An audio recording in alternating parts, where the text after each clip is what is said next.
Let us look at the next question, question number 36. So consider the reactions given below. So we have a structure which is first allowed to react with OH minus, which leads to the formation of compound A. And in the second reaction, it is allowed to react with water only. So the examiner is talking about solvolysis in this reaction or hydrolysis. Okay. So if we look at the substrate very carefully. So the substrate is capable of showing NGP. So the lone pairs of nitrogen can just attack and make this Cl minus leave. So which will lead to the formation of a three-membered ring. So we'll have Nr2 plus and there will be an ethyl present. Okay. So now if we look at its reaction with OH minus.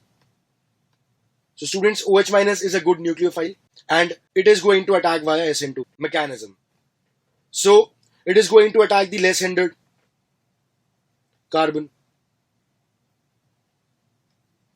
So this OH minus will attack over here. So let us look at the compound which is formed. So due to attack of OH minus over here, this bond will shift towards N. And if we look at the structure, we'll have Nr2, ET, and then there will be a CH2OH. So this is the compound A. Let us look at the compound B form now. For compound B, the attacking nucleophile is H2O. So H2O is a weak nucleophile and it is not capable of showing SN2 reactions. Okay. So it will show an SN1 type reaction. So in SN1 type reactions, the attack happens at the site where the feeling of carbocation formation is greater. So if we compare these two positions, the feeling of carbocation formation will be greater over here because of the stabilization provided by the ethyl group. So we can say that since the reaction is SN1 type and there is a better feeling of carbocation formation on this site, H2O is going to attack over here and this will lead to the bond opening in this way. So if we look at the structure, we are going to have Nr2. The H2O will attack over here and eventually there will be a loss of proton to form this. So this structure is the compound B which is asked to us in the question. Now if we look at structures A and B, so we can see that both these species have a main chain of 4 carbons, 1, 2, 3 and 4, and here also we have a main chain of 4 carbons, 1, 2, 3 and 4. So these are not chain isomers, these are not identical, these are not functional isomers, as the functional group present is again amine and alcohol. Okay, so these have to be positional isomers in which the position of the amine and the alcohol are different.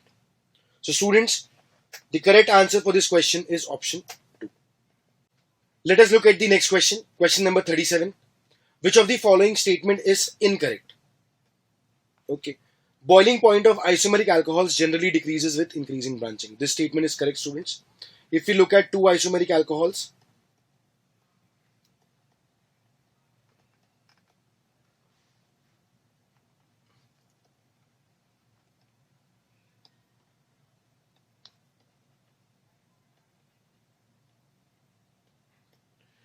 we can see that this is more branched and this is lesser branched. So the species in which branching is greater, the hydrogen bonding will not be very much significant because of the steric hindrance which is created due to this bulky group.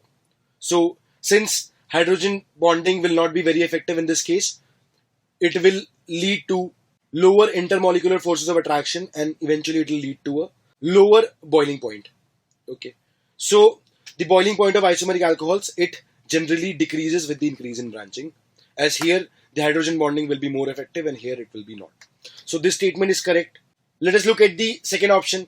Boiling point of alcohols will generally be greater than isomeric ethers. This statement is correct, students. Ethers don't have hydrogen bonding generally.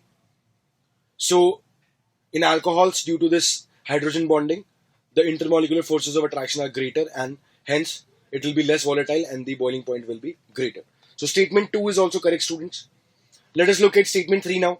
In general, boiling point of isomeric alcohols varies as tertiary, secondary, primary. Students, we had just seen that this statement is incorrect, as the tertiary will have more hindrance, and due to this hindrance factor, the hydrogen bond formed will not be very effective, and hence the boiling point shall be lesser than that of primary.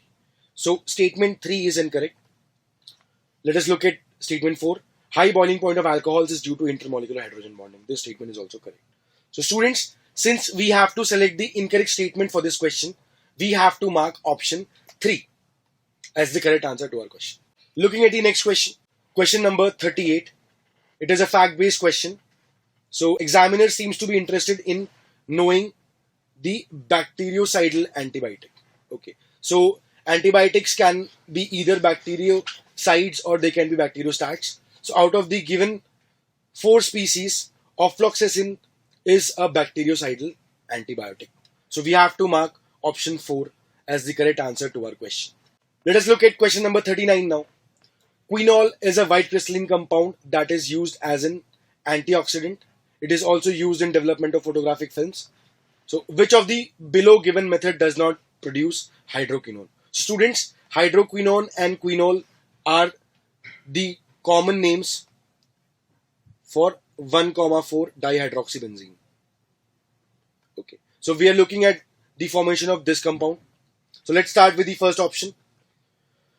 So in the first option, the examiner started with phenol and he is interested in the sulfonation. So it is going to give us this structure. So upon reaction with NaOH, the SO3H shall be substituted by OH minus, and in the end this acidic medium is just given to protonate the O minus ions which shall be created in the basic medium because these hydrogens are acidic in nature. So first option is going to produce quinol. Let us look at the second option now. So we have 1,4 dinitrobenzene. It is allowed to react with SnHCl.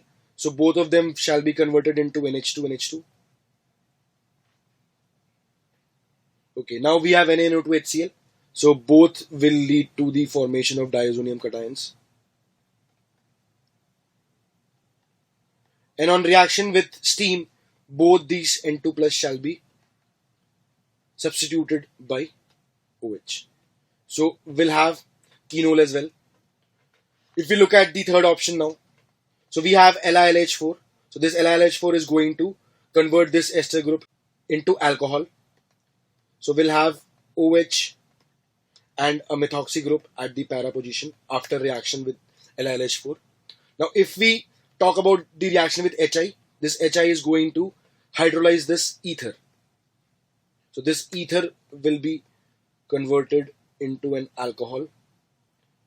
Benzene ring is going to retain the alcohol because of partial double bond character present in this bond because of conjugation with lone pairs of oxygen. Okay. Plus the CH3I will be reduced.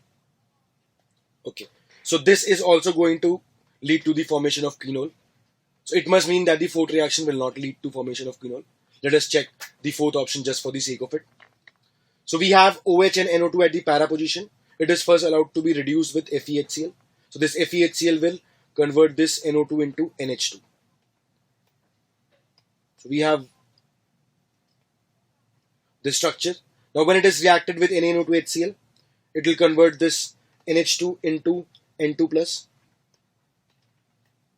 convert into a good leaving group, and on reaction with H3PO2, this N2 plus shall be replaced by a hydrogen. So in this case, the product formed will be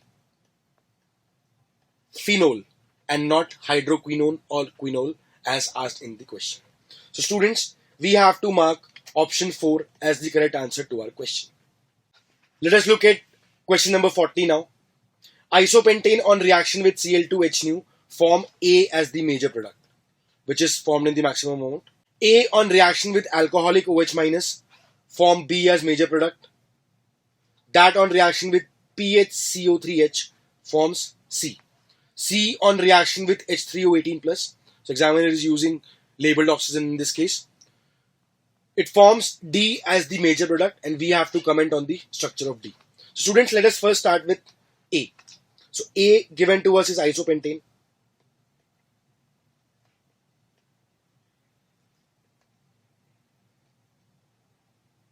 So upon chlorination, we have to select the compound which is formed in the maximum amount.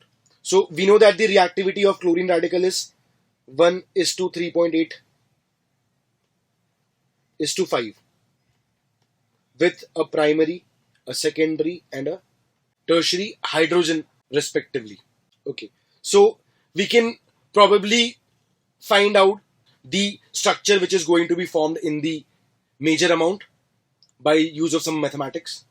So this is 3 in number and its reactivity is 1. It is a secondary hydrogen, so it is 2 in number and its reactivity is 3.8. This is 1 in number and its reactivity is 5. And these are of similar type. These are 6 in number and their reactivity is again 1. So we can see that the chlorination is going to take place at this position as it has the maximum reactivity, which is a product of the number of hydrogen and the relative rate of reaction. So this will be the site where the chlorination happens. So we can have the structure of A.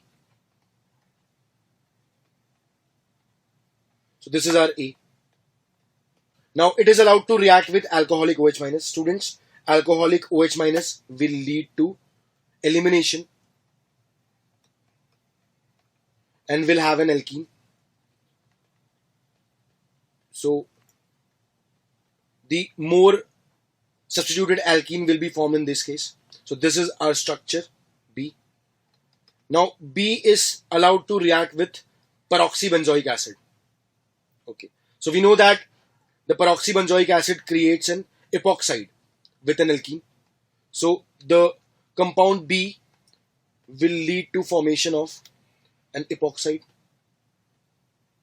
Okay, we're not mentioning the hydrogens. So this is our structure C. Now C has to react with H3O 18 plus. The oxygen is just labeled in this case. So students, this shall be again SN1 type reaction. So SN1 type reaction will lead to the attack of the nucleophile on the more substituted carbon where there is a greater feeling of carbocation formation. So the O18 is going to attack on this carbon, and so the product obtained shall have the labeled oxygen on the more branched carbon atom. So if we look at the options very carefully, we can see that the correct choice is given in the second option. So we have to mark option 2 as the correct answer to our question. Let us look at the next question now.